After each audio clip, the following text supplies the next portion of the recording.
Assalamu alaikum wa rahmatullahi wa barakatuh. All the praise is due to Allah, and we ask Allah to send His peace and blessings upon Prophet Muhammad. Welcome back to the proof that Islam is the truth. Now, today we're going to launch into a really special topic, the miracle of the Quran, the linguistic miracle of the Quran. You see, the Prophet Muhammad sallallahu alaihi wasallam told us that every single messenger was sent with a convincing miracle.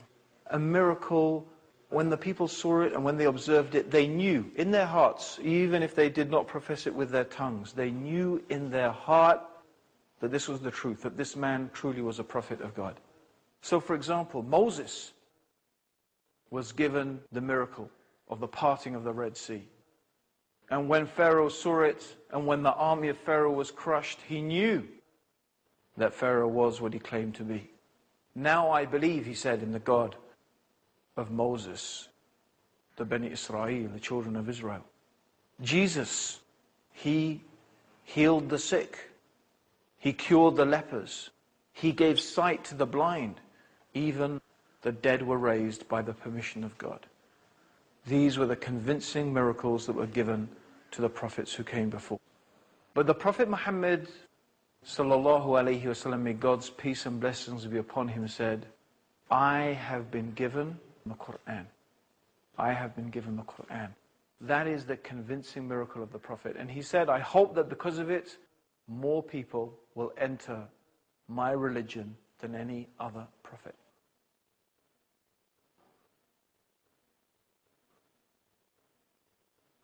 So today, we're going to be discussing the miracle of the Quran. This is it. I'm holding in my hand here a miracle. Some of you may say, well, how is it a miracle? If you watched the previous series, you would have got an inkling into how the Quran, in terms of its preservation, is truly an amazing thing. But something being amazing doesn't mean it's a miracle. So what do we mean by a miracle exactly? Well, a miracle is something that cannot normally be achieved by natural processes. And a miracle is something quite different from magic. Because, for example, there are things that magicians can do. Like, for example, when Moses went to Pharaoh, and the sign that God gave to Moses was his staff.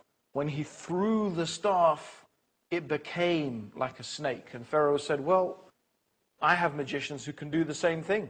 So he called his magicians and he organized a competition between the magicians and Moses.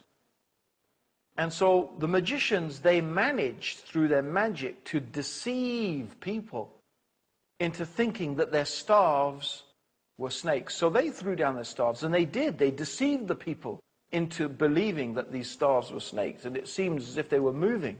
But then, when Moses threw down his staff, it demolished the magic. And the magicians themselves realized that what had taken place was beyond what any magician could accomplish. These magicians were experts. Magic in Egypt at the time had reached a type of an art form. It had reached its peak. And they were in every stratum of society involved with aspects of magic. Even the Egyptian Book of the Dead is a type of magical incantation that is supposed to bring the dead pharaohs and the dead people back to life. But these magicians were astounded. They knew that this was beyond their art. This was beyond their craft. This was beyond their capabilities. What Moses had was from God, and they knew it. For them, it was a convincing miracle.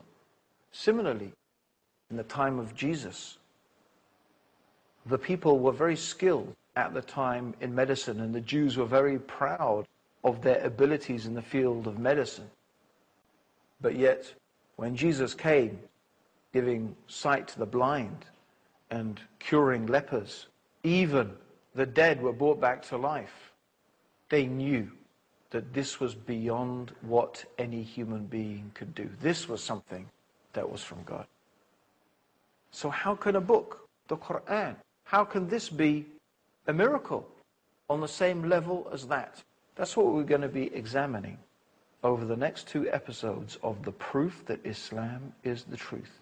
Because that's what we're trying to bring to you. The evidences that can convince any rational, sensible person that Islam is exactly what it claims to be. The divine revelation from Allah, the creator of the heavens and the earth, for the benefit and the guidance of all of mankind. Now, of course, what is noticeable is that each miracle is appropriate for each time and for each place.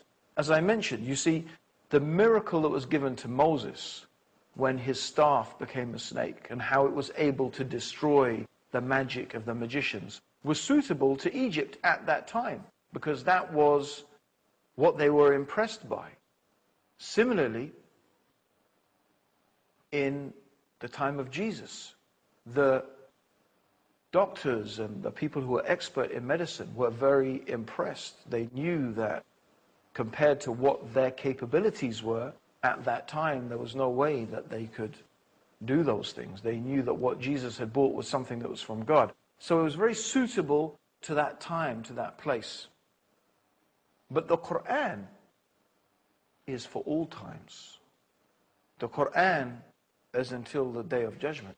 And the miracle of the Quran is not just one miracle. Its aspect is miraculous in many, many different ways.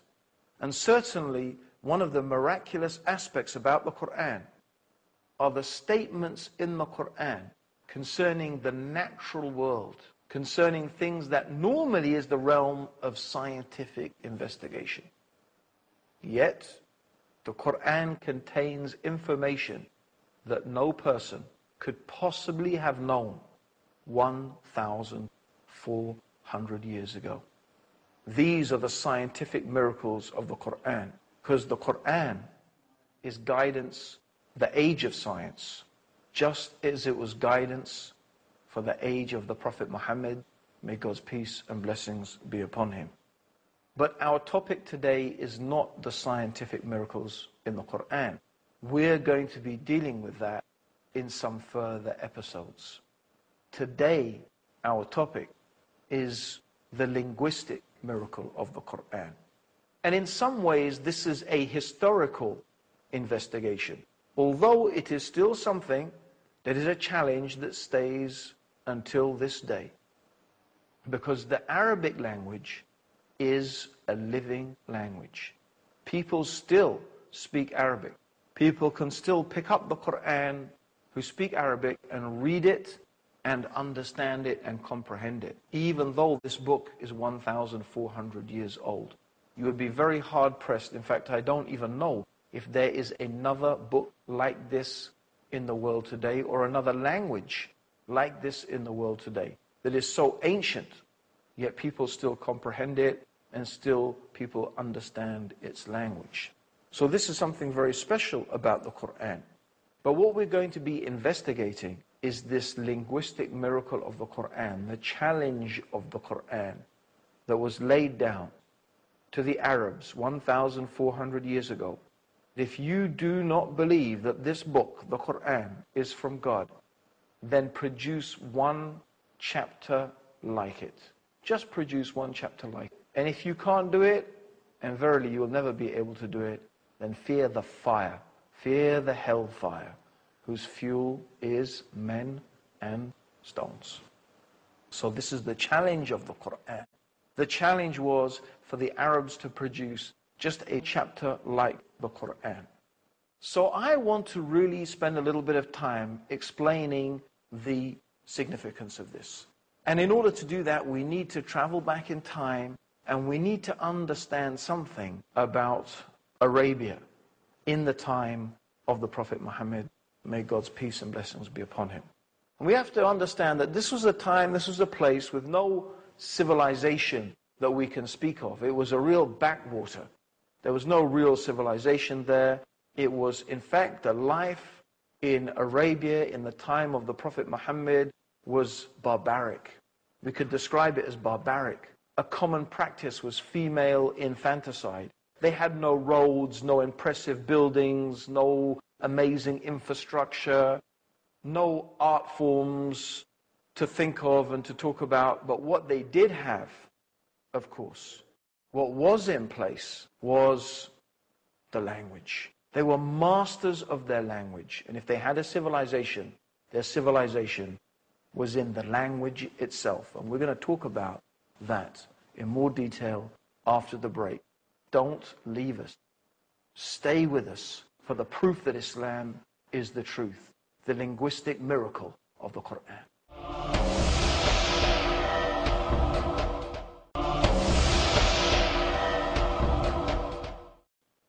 Welcome back to the proof that Islam is the truth. And today we're talking about the linguistic miracle of the Quran. And we were talking about how the Arabs had no civilization to speak of in terms of monuments and buildings, but they were extremely proud of their language. In fact, the word Arabs use for people who are not Arab is ajmi. And ajmi means someone who is dumb. It's like someone who can't speak. So they were really proud of their language. It was a pure language. It was a strong language. And they were masters of it. They were masters of the use of language. And they were very, very fond of poetry as well. In fact, they had a marketplace for poems, a marketplace for poetry. It was called Uhaz. And this is the context in which I need to place the revelation of the Word of God, the Quran. Because it's in this context that the challenge of the Quran is made. You see, the Prophet Muhammad, may God's peace and blessings be upon him, was not a literate man. He was not a man of letters. He was not known to be a poet or a narrator.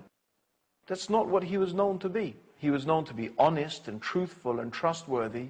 Yet he came with this book, outstanding in its qualities, a masterpiece of literature, unlike which the Arabs had never heard before. And the proof of it, the proof that it was from God to the Arabs, was its eloquence, its mastery of the language, its succinctness. So the Quran made a challenge. The first challenge was, because the people were saying, Muhammad invented the Quran. They were claiming he invented it.